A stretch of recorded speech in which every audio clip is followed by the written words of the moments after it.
तो आज इनऑर्गेनिक शुरू करनी है हमने। इनऑर्गेनिक भी मैं ही पढ़ाऊँगी, फिज़िकल भी मैं ही पढ़ाना है, मैंने ही पढ़ाना है। 2 दिन फिज़िकल, 2 दिन इनऑर्गेनिक, ठीक है। तो इनऑर्गेनिक में 2 सेक्शन है, सेक्शन ए और सेक्शन बी। सेक्शन ए में metallic conductors S block elements है और सेक्शन बी में पूरा पी ब्लॉक एलिमेंट्स है, ठीक है। सेक्शन ए में chemistry of noble gas elements भी है।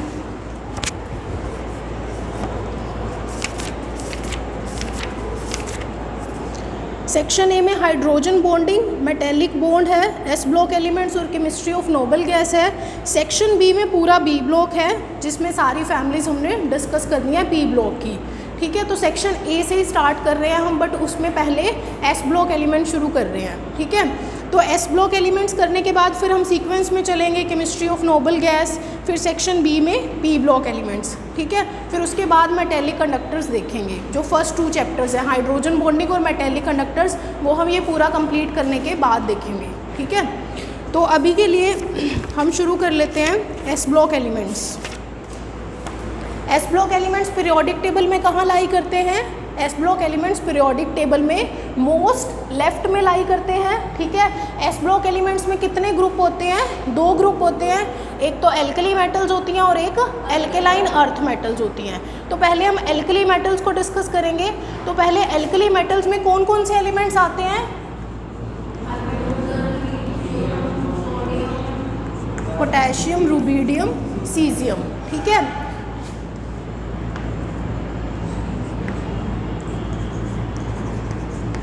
इनका एटॉमिक नंबर आपको लर्न करने की ज़रूरत नहीं है, बट जस्ट इनकी इलेक्ट्रॉनिक कॉन्फ़िगरेशन माइंड में रख लेना कि इसकी इलेक्ट्रॉनिक कॉन्फ़िगरेशन होती है 1s1।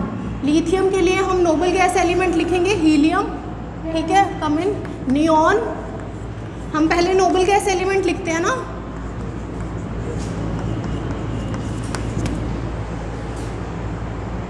ठीक है। इस तरह से लिखते हैं हम इलेक्ट्रॉनिक कॉन्फ़िगरेशन। सारे नोबल गैस एलिमेंट्स लिख लिए हमने। उसके बाद इसमें हीलियम में 2 इलेक्ट्रॉन गए, तो नेक्स्ट इलेक्ट्रॉन किस में जाएगा? 2s1 में, क्योंकि हीलियम की इलेक्ट्रॉनिक कॉन्फ़िगरेशन क्या होती है? 1s2, 1s2, ठीक है। तो 1s2 के बाद जो नेक्स्ट इलेक्ट्रॉन जाएगा वो किस में जाएगा? 2s में, ठीक है। नियॉन का एटॉमिक नंबर होता है 10, तो नेक्स्ट जो सिंगल इलेक्ट्रॉन है वो किस में जाएगा? 3s में, ठीक है। क्योंकि यहाँ पे 2s आ गया ना, तो शेल नंबर इंक्रीज़ होता है जब ग्रुप में हम एक एलिमेंट से दूसरे एलिमेंट में मूव करते हैं, तो शेल नंबर इंक्रीज़ होगा, तो यहाँ पे क्या आएगा? 3s1, ठीक है। यहाँ पे आर्गन के लिए एटॉमिक नंबर 18 होता है, तो नेक्स्ट इलेक्ट्रॉन किस में जाएगा? 4s1 में। क्रिप्टॉन के लिए 36 होता है, तो नेक्स्ट इलेक्ट्रॉन किस में जाएगा? 5s1 में। जिनोन के लिए 54 होता है, तो नेक्स्ट इलेक्ट्रॉन किस में जाएगा? 6s1 में, ठीक है।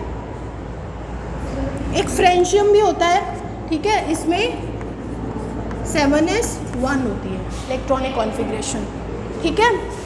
समझ में आया ये इलेक्ट्रॉनिक कॉन्फ़िगरेशन कैसे लिखी है? हाँ जी, समझ में आया? कोई डाउट है? क्लियर है ये इलेक्ट्रॉनिक कॉन्फ़िगरेशन कैसे लिखी है? आगे हम इसकी ना कुछ प्रॉपर्टीज़ डिस्कस कर लेते हैं, ठीक है। कुछ फिज़िकल प्रॉपर्टीज़ डिस्कस कर लेते हैं। उसमें आपने बस पॉइंटर्स में ध्यान में रखना है कि क्या होता है ट्रेंड इसमें प्रॉपर्टीज़ का। तो number 1 is atomic and ionic radii. Atomic and ionic radii का ट्रेंड क्या होएगा? अब हमें पता है अलोंग द पीरियड एटॉमिक और आयनिक रेडियाई डिक्रीज करती है, ठीक है, due to increase in effective nuclear charge. ये बंद कर दो भाई अच्छे से।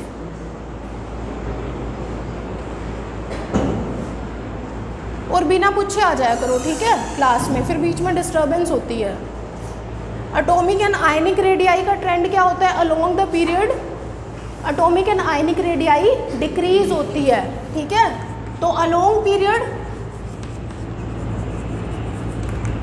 Atomic radii as well as ionic radii decreases. Why decrease क्यों करती है? Due to increase in effective nuclear charge, क्योंकि हर बार इलेक्ट्रॉन सेम शेल में एंटर होता है पीरियड के अलोंग, तो जो न्यूक्लियर चार्ज है वो इंक्रीज करता है और एटॉमिक रेडियाई डिक्रीज करती है। और जो एस ब्लॉक एलिमेंट्स हैं वो पूरे पीरियोडिक टेबल में मोस्ट लेफ्ट में लाई करते हैं, तो मोस्ट लेफ्ट में लाई करते हैं तो इनकी एटॉमिक रेडियाई सबसे ज़्यादा होगी, ठीक है।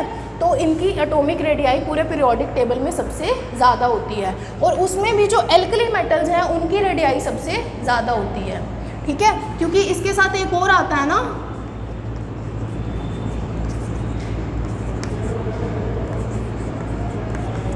ये भी तो एस ब्लॉक एलिमेंट्स है ना, तो सबसे ज़्यादा इसकी होती है, फिर उससे कम इसकी, एंड पीरियड के अलोंग फिर डिक्रीज होती जाएगी, ठीक है। एस ब्लॉक एलिमेंट्स में 2 ग्रुप्स होते हैं ना, एक एल्कली मेटल्स, एक एल्कलाइन अर्थ मेटल्स, ठीक है। तो जो अभी हम प्रॉपर्टीज़ पढ़ रहे हैं वो जनरली किसके लिए पढ़ रहे हैं, एल्कली मेटल्स यानी ग्रुप 1 एलिमेंट्स के लिए, ठीक है। समझ में आया ये।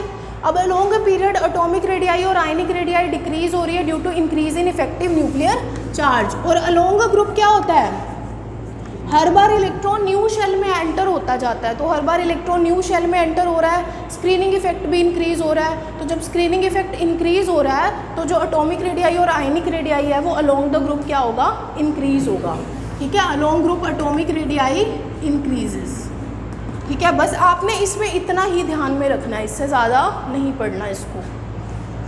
Number 2 ionisation energy. अब आयनाइजेशन एनर्जी होती क्या है पहले तो ये पता होना चाहिए, ठीक है।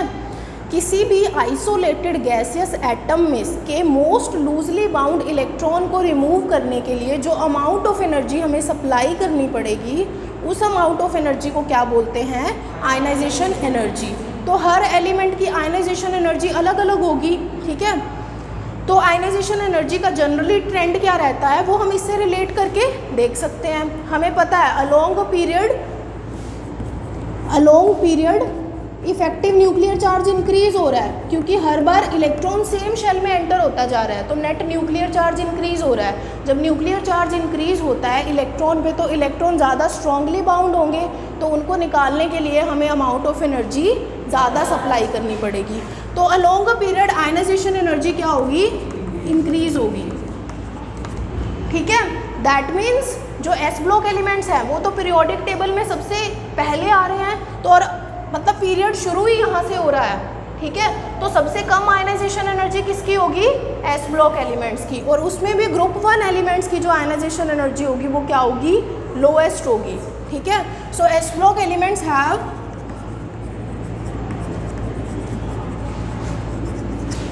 लोएस्ट आयनाइजेशन एंथैल्पी, ठीक है। लोएस्ट आयनाइजेशन एंथैल्पी होगी एस ब्लॉक एलिमेंट्स की, ये आपको ध्यान में रखना है। ये तो अलोंग पीरियड की बात होगी, ठीक है। जब हम पीरियड में जा रहे हैं, पीरियड और ग्रुप तो पता है ना आपको, पीरियड जो हॉरिजॉन्टल रोज होते हैं और ग्रुप्स वर्टिकल होते हैं, ठीक है। अलोंग पीरियड तो ये ट्रेंड रहेगा। अगर हम ग्रुप 1 एलिमेंट्स के विद इन ही देखें, अगर ग्रुप 1 एलिमेंट्स के विद इन देखें तो अलोंग ग्रुप क्या हो रहा है, इलेक्ट्रॉन हर बार न्यू शेल में एंटर हो रहा है। तो अगर इलेक्ट्रॉन हर बार न्यू शेल में एंटर हो रहा है तो वो न्यूक्लियस से दूर जाता जा रहा है और स्क्रीनिंग इफेक्ट भी इंक्रीज हो रहा है, ठीक है। तो अगर वो न्यूक्लियस से दूर जाता जा रहा है तो उसका होल्ड कम है न्यूक्लियस के साथ, तो उसको निकालना ईजी होगा, और उसको निकालने के लिए कम अमाउंट ऑफ एनर्जी सप्लाई करनी पड़ेगी। तो अलोंग द ग्रुप क्या होगा, आयनाइजेशन एंथैल्पी डिक्रीज होगी, ठीक है। Along group ionisation enthalpy decrease, ठीक है, फ्रॉम लिथियम टू सीजियम, ठीक है। अब इसमें एक चीज़ और है कि जो एल्कली मेटल्स हैं इनके पास वैलेंस इलेक्ट्रॉन 1 है, हमने एक इलेक्ट्रॉन इसमें से निकाल दिया। अब हमें पता है कि इनकी आयनाइजेशन एंथैल्पी लोएस्ट है, ठीक है।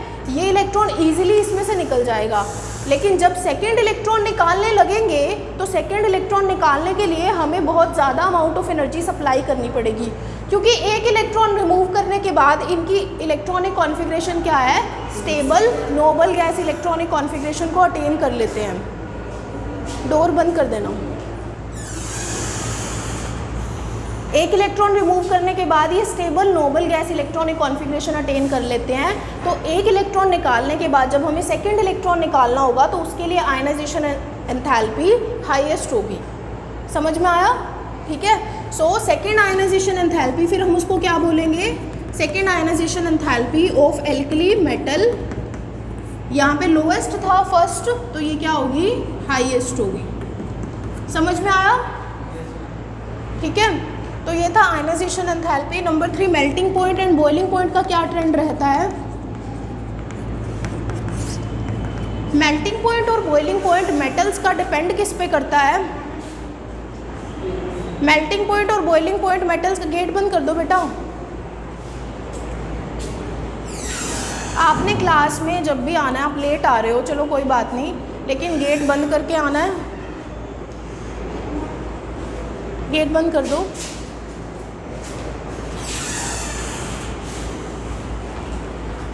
क्लास में जो लेट आते हैं वो गेट बंद करके आया करें, ठीक है। और पूछ के नहीं आना, बिना पूछे आना है, ठीक है। मैं बार बार फिर रिप्लाई करती रहती हूँ, कम इन कम इन कम इन। कोई 2 मिनट बाद आ रहा है, कोई 5 मिनट बाद, कोई 7 मिनट बाद। इधर फिर पढ़ा रहे होते हैं तो वो डिस्टर्बेंस क्रिएट होती है, ठीक है।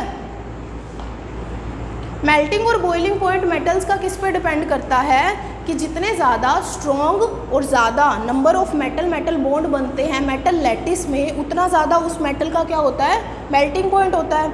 अब एल्कली मेटल के पास एक ही वैलेंस इलेक्ट्रॉन है, ठीक है, तो वो एक ही बॉन्ड बनाएगा मैक्स, ठीक है। तो एक बॉन्ड तो बहुत ज़्यादा नहीं है, तो इनका मेल्टिंग और बॉइलिंग पॉइंट जनरली क्या होगा, लो होगा बाकी मेटल्स के कंपैरिजन में जो पीरियोडिक टेबल में है, ठीक है। So alkali metals have low melting and boiling point, ठीक है।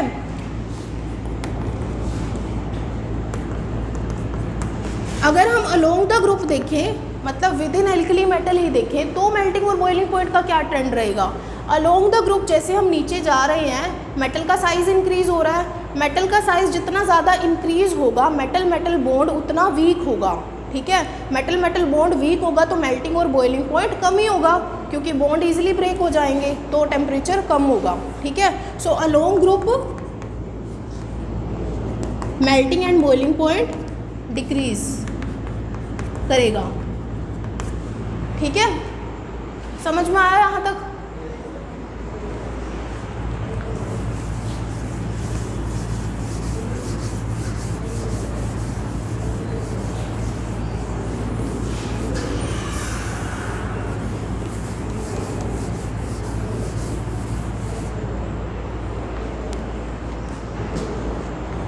Next property is density.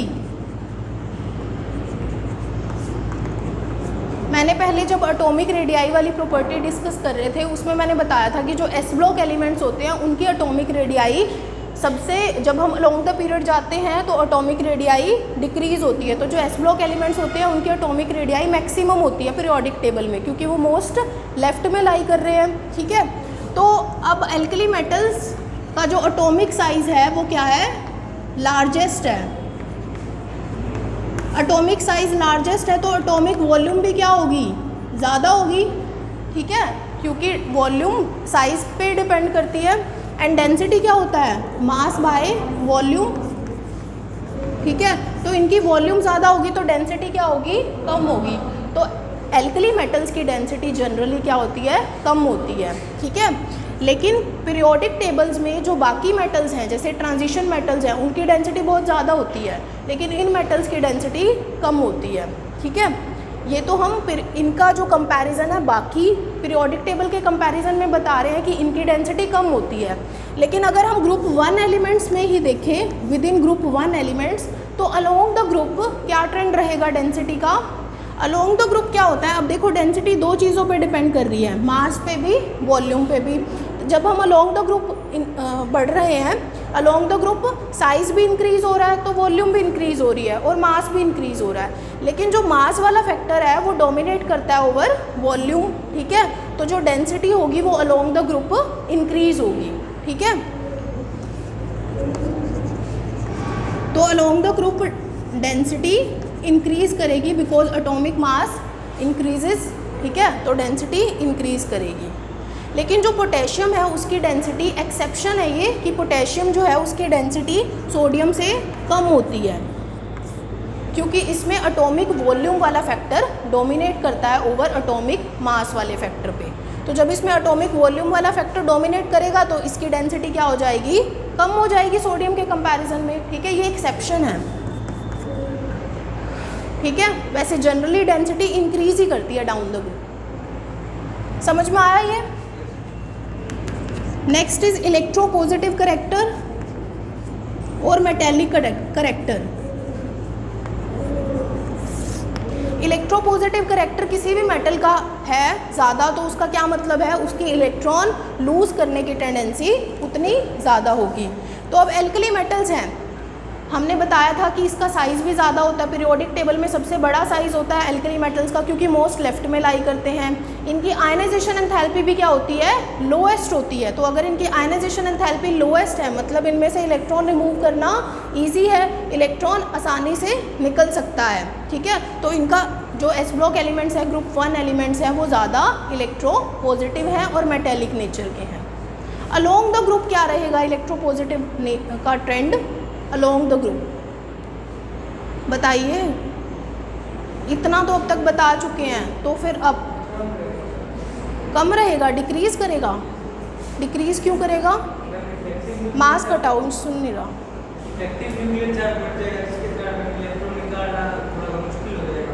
But along the group तो स्क्रीनिंग इफेक्ट डोमिनेट करता है over effective nuclear charge. Along period effective nuclear charge dominate करता है, अलोंग ग्रुप तो screening effect dominate करता है। और स्क्रीनिंग इफेक्ट न्यूक्लियर चार्ज को डोमिनेट करेगा तो वो तो उसके अपोजिट हो गया ना। तुम्हें स्क्रीनिंग इफेक्ट पता है?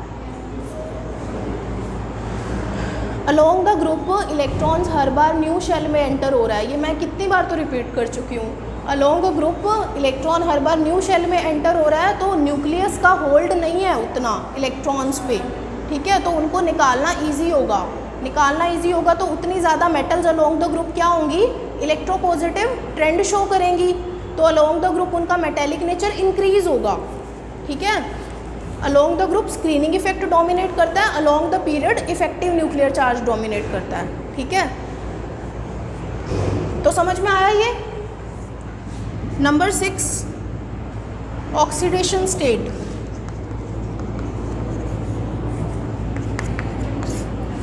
क्या ऑक्सीडेशन स्टेट शो करेंगे ये,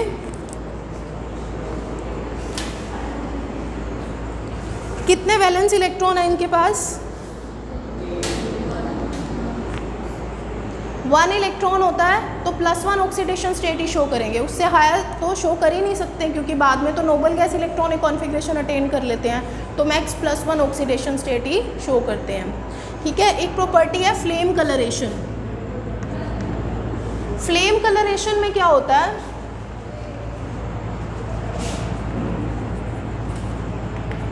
अब जो एल्कली मेटल्स हैं इनके पास वैलेंस इलेक्ट्रॉन है वो उससे लूजली बाउंड है, ठीक है। तो जब तुम इन मेटल्स को हीट करोगे तो वो जो लूजली बाउंड इलेक्ट्रॉन है वो एक्साइटेड स्टेट में जाएगा, यानी जो अब जैसे मान लो लिथियम के केस में जो इलेक्ट्रॉन 2s1 में प्रेजेंट है, जब तुम इसको हीट करोगे तो ये इलेक्ट्रॉन अपनी एक्साइटेड स्टेट में जाएगा यानी 2p में जाएगा, ठीक है। एक्साइटेड स्टेट में जाएगा, एक्साइटेड स्टेट में अब ये स्टेबल तो होगा नहीं तो वापस आएगा, तो जितनी एनर्जी इसने एब्जॉर्ब करी थी यहाँ से यहाँ जाने के लिए उसके कोरस्पॉन्डिंग एनर्जी वो एमिट कर देगा, ठीक है। तो जो वो कलर एमिट करेगा जिस वेवलेंथ रीजन में वो कलर ये शो करेंगे मेटल, ठीक है। तो इनके करेक्टरिस्टिक फ्लेम कलरेशन होता है, हर मेटल का अलग अलग होता है, किसी का क्रिम्जन रेड है, ठीक है, कुछ है वो आप बुक में से देख लेना, 2-4 मेटल्स के देख लेना, ठीक है। तो फ्लेम कलरेशन का कॉन्सेप्ट समझ में आया। Number 8 is photo electric effect. Photo electric effect होता क्या है, जब हम किसी मेटल सरफेस पे रेडिएशन और लाइट इंजेक्ट करते हैं तो जो उसका लूजली बाउंड इलेक्ट्रॉन है वो इजेक्ट आउट हो जाता है, ठीक है। इस इफेक्ट को क्या बोलते हैं, फोटो इलेक्ट्रिक इफेक्ट। और एल्कली मेटल्स ये इफेक्ट शो करती हैं, ठीक है। और इनमें फिर ये कैसा ट्रेंड रहेगा, अलोंग द ग्रुप कौन फोटो इलेक्ट्रिक इफेक्ट करने की टेंडेंसी इंक्रीज होगी या डिक्रीज होगी, इंक्रीज होगी। रीज़न, इलेक्ट्रॉन उतना ज़्यादा अच्छे से निकलेगा जिसकी आयनाइजेशन एंथैल्पी कम होगी। अलोंग द ग्रुप क्या हो रहा है, एल्कली मेटल्स में आयनाइजेशन एंथैल्पी डिक्रीज हो रही है, वही रीज़न है, स्क्रीनिंग इफेक्ट ही है रीज़न घुमा फिरा के। तो आयनाइजेशन एंथैल्पी डिक्रीज हो रही है तो इलेक्ट्रॉन का निकलना ईजी होगा। तो अलोंग द ग्रुप जैसे जैसे हम लिथियम टू सीजियम मूव करेंगे तो along the group photo electric effect show करने की टेंडेंसी इन मेटल्स की इंक्रीज होगी। तो इसीलिए जो सीजियम है ना उसको हम फोटो इलेक्ट्रिक सेल में यूज़ करते हैं। फोटो इलेक्ट्रिक सेल्स में ना यही कॉन्सेप्ट लगता है, फोटो इलेक्ट्रिक इफेक्ट, क्योंकि इसकी फोटो इलेक्ट्रिक इफेक्ट शो करने की टेंडेंसी मैक्सिमम है, क्योंकि ग्रुप में सबसे नीचे लाई कर रहा है। ठीक है, फोटो इलेक्ट्रिक इफेक्ट हो गया। उसके बाद लैटिस एनर्जी। लैटिस एनर्जी क्या होती है? The amount of energy required to break 1 mole of crystal lattice into its constituent ions. Constituent ions क्या होंगे? कैटायन और एनायन। ठीक है, तो जो अमाउंट ऑफ एनर्जी हमें सप्लाई करनी पड़ती है 1 मोल ऑफ क्रिस्टल को ब्रेक करने के लिए इसके कॉन्स्टिट्यूएंट आयंस में, उस एनर्जी को क्या बोलते हैं? Lattice energy. ठीक है, तो अगर हमें लैटिस एनर्जी कंपेयर करनी हो एल्कली मेटल्स में, जैसे मान लो हमने एनायन सेम रखा,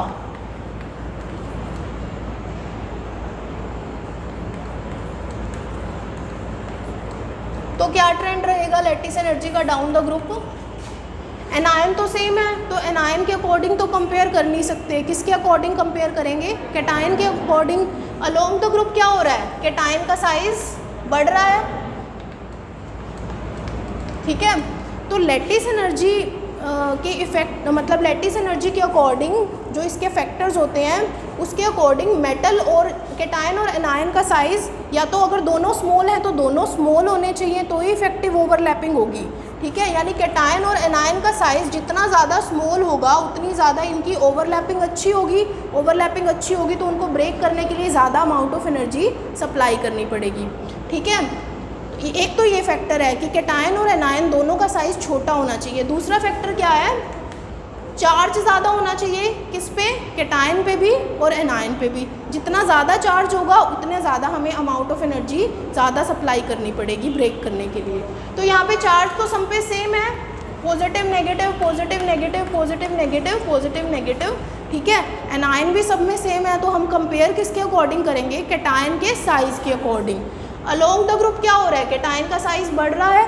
कैटायन का साइज़ बढ़ रहा है तो लैटिस एनर्जी क्या होगी? डिक्रीज़ होगी। ठीक है, क्योंकि जितना छोटा कैटायन होगा उसके अकॉर्डिंग ओवरलैपिंग उतनी अच्छी होगी और उसकी लैटिस एनर्जी उतनी ज़्यादा होगी। समझ में आया? और अगर हम एनायन का साइज़ वेरी करें तो भी सेम फैक्टर होगा। मान लो हमने मेटल सेम रख ली,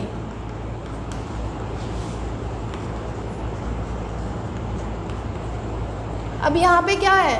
चार्ज भी सेम है,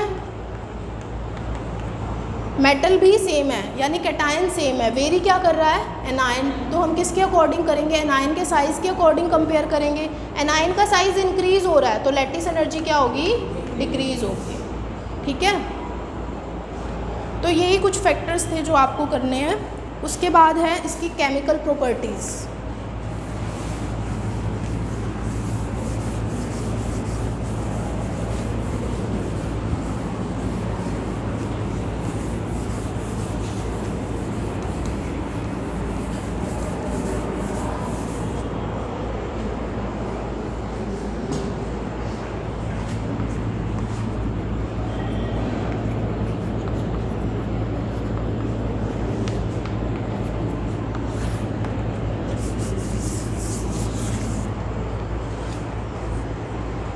केमिकल प्रॉपर्टीज़ में है, फर्स्ट ऑफ ऑल तो जो एल्कली मेटल्स होती हैं ये काफ़ी रिएक्टिव होती हैं। रीज़न क्या है इनके रिएक्टिव होने का? इनकी आयनाइजेशन एंथैल्पी कम होती है।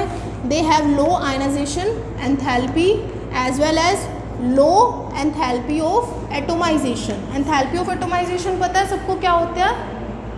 पता है?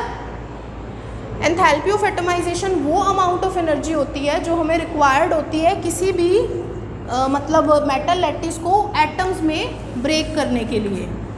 ठीक है, तो उस प्रोसेस के लिए जो हमें अमाउंट ऑफ एनर्जी सप्लाई करनी पड़ती है उसको क्या बोलते हैं? Enthalpy of atomisation.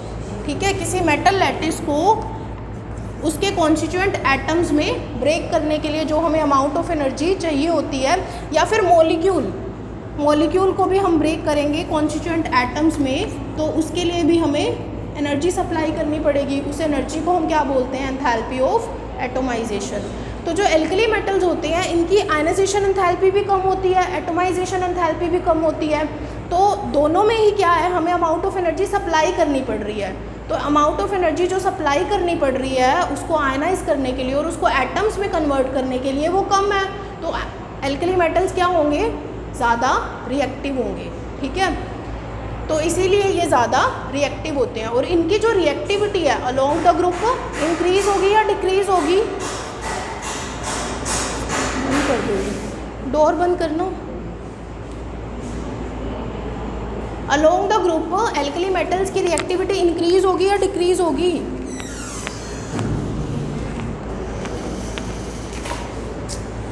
Ionization enthalpy से कंपेयर कर लो ना।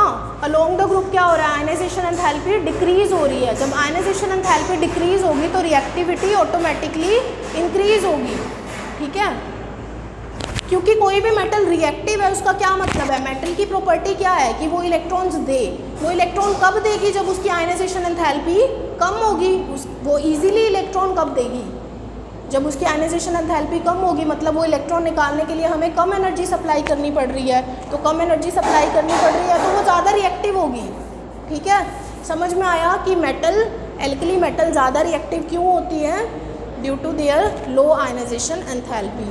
And along the group ionisation enthalpy decrease होती है तो रिएक्टिविटी इंक्रीज होगी। ठीक है, अब फर्स्ट जो रिएक्टिविटी पढ़ रहे हैं हम, वो किसके साथ पढ़ रहे हैं? Reaction with air.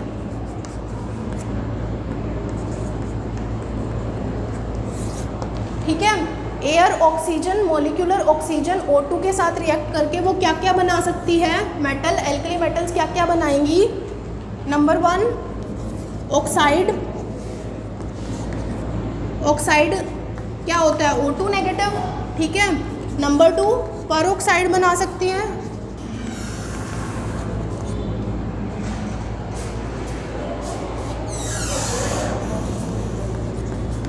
कौन से सर का लेक्चर था कल? सेकंड वाला, 9:30 वाला? आए नहीं थे? वैसे कौन पढ़ाते हैं? पता नहीं, टाइम टेबल में नेम नहीं देखा। देखो, जो मेटल्स हैं वो ऑक्सीजन के साथ रिएक्ट करके क्या बना सकती हैं? ऑक्साइड बना सकती हैं, परऑक्साइड बना सकती है। ऑक्साइड क्या होता है? O2 नेगेटिव, यानी एक ऑक्सीजन पे 2 नेगेटिव चार्ज होगा तो उसको क्या बोलते हैं? ऑक्साइड बोलते हैं। परऑक्साइड में क्या होता है? O2 2 negative. ठीक है, यानी चार्ज, नेगेटिव चार्ज यहाँ क्या हो गया? कम हो गया। यहाँ पे तो 2 नेगेटिव चार्ज एक ऑक्सीजन पे था, यहाँ पे 2 नेगेटिव चार्ज कितने ऑक्सीजन पे है? 2 ऑक्सीजन पे है। Next is super oxide. Super oxide क्या होता है? O2 negative. यहाँ पे नेगेटिव चार्ज और कम हो गया कि 2 ऑक्सीजन पे 1 नेगेटिव चार्ज है। ठीक है, तो ऑक्साइड, परऑक्साइड और सुपर ऑक्साइड बनाते हैं। तो सबसे ज़्यादा नेगेटिव चार्ज किस पे है? ऑक्साइड पे, फिर परऑक्साइड पे, फिर सुपर ऑक्साइड पे। तो जो लिथियम होता है ना वो तो ऑक्साइड बनाता है। ठीक है, जो सोडियम है वो परऑक्साइड बनाता है, और जो पोटेशियम, रुबिडियम और सीजियम है वो क्या बनाता है? सुपर ऑक्साइड बनाता है। ऐसा क्यों होता है? इसका रीज़न क्या है? ये जो लिथियम है उसका स्मॉल साइज है। ठीक है, तो वो अपने पॉजिटिव फील्ड को, मतलब उसका पॉजिटिव फील्ड जितना मेटल कैटायन का साइज छोटा होगा उसका पॉजिटिव फील्ड उतना ज़्यादा होगा। ठीक है, पॉजिटिव फील्ड की डेंसिटी उतनी ज़्यादा होगी जितना मेटल कैटायन का साइज छोटा होगा। तो इसका क्या है? स्ट्रॉन्ग पॉजिटिव फील्ड है। तो जब ये ऑक्साइड बनाता है तो O2 नेगेटिव से कंबाइन करेगा। ठीक है, O2 नेगेटिव से कंबाइन करेगा और इसके नेगेटिव चार्ज को दूसरे ऑक्सीजन पे डिस्ट्रीब्यूट नहीं होने देगा, होल्ड करके रखेगा। तो जब ये इसके नेगेटिव चार्ज को दूसरे ऑक्सीजन पे डिस्ट्रीब्यूट नहीं होने देगा तो ये एज ऑक्साइड ही स्टेबल होगा, यानी ऑक्साइड से क्या नहीं बनेगा? यहाँ पे परऑक्साइड नहीं बनेगा। ठीक है, क्योंकि परऑक्साइड में क्या हो रहा है? ये नेगेटिव चार्ज दूसरे ऑक्सीजन पे डिस्ट्रीब्यूट हो गया ना। लेकिन लिथियम के केस में ऐसा नहीं होगा क्योंकि लिथियम का साइज छोटा है। ठीक है, और उसका स्ट्रॉन्ग पॉजिटिव फील्ड है। स्ट्रॉन्ग पॉजिटिव फील्ड होने की वजह से वो इस नेगेटिव चार्ज को दूसरे ऑक्सीजन पे डिस्ट्रीब्यूट नहीं होने देगा। दूसरे ऑक्सीजन पे डिस्ट्रीब्यूट नहीं होने देगा तो मतलब परऑक्साइड नहीं बनाएगा और एज ऑक्साइड ही स्टेबल रहेगा। ठीक है, समझ में आ रहा है? तो लिथियम क्या बनाता है? ऑक्साइड बनाता है, यानी Li2O। ठीक है, ऑक्साइड बनाएगा। अब जो सोडियम है वो परऑक्साइड बनाता है, क्योंकि सोडियम मेटल जो है इसका साइज बड़ा है, इसका साइज लार्जर है, तो उससे क्या होगा, इसका जो पॉजिटिव फील्ड है वो उतना स्ट्रॉन्ग नहीं है जितना लिथियम का था। ठीक है,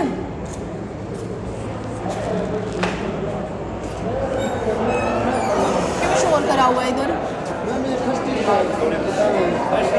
अब टाइम मिला आने का क्लास में, अब टाइम मिला क्लास में। एक तो लेट आ रहे हो, कॉरिडोर में खड़े होके शोर कर रहे हो।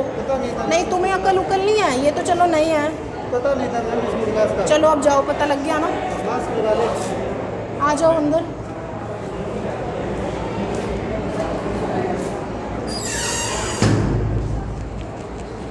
पता क्या नहीं है, 140 बाहर लिखा है, अंदर बस एंटर ही करना है, इसमें पता क्या नहीं था। अब जो सोडियम मेटल है इसका साइज लिथियम मेटल से बड़ा है। ठीक है, तो इसका पॉजिटिव फील्ड उतना स्ट्रॉन्ग नहीं है जितना इसका होगा। तो अगर मान लो इसका ऑक्साइड बन भी गया तो वो भी क्या करेगा, इसके नेगेटिव चार्ज को दूसरे ऑक्सीजन पे डिस्ट्रीब्यूट होने देगा, तो इसका अल्टीमेटली जो ऑक्साइड है वो किस में कन्वर्ट हो जाएगा, परऑक्साइड में। ठीक है, तो इसका एज परऑक्साइड ही स्टेबल होगा।